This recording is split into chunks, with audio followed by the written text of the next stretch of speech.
lead me by your Spirit. But I do believe the Bible has to have this kind of authority in our lives.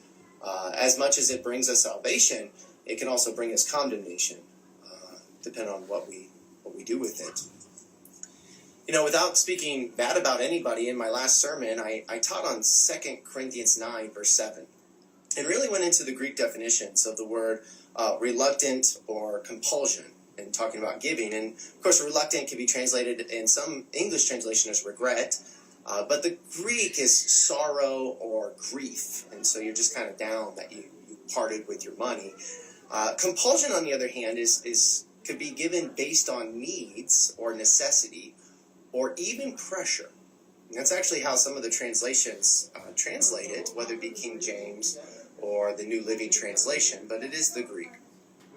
And I shared that I'm all for really all they've shared. They go, well, it's not against calling people to give financially to goals. And even there was one preacher who made a whole list on why it's okay for ministers to give goals to the people financially, goals placed on them, or asked for them to pray about a certain number.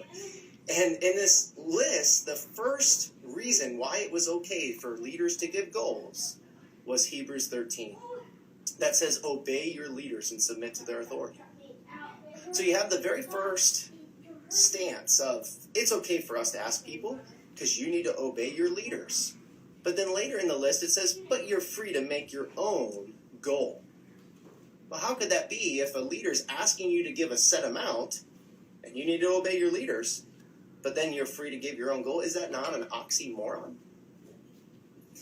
What's sad to me is that no or greedy person, such a person is an idolater, has any inheritance in the kingdom of Christ and of God. Let no one deceive you with empty words. For because of such things, God's wrath comes on those who are disobedient. Therefore, do not be partners with them.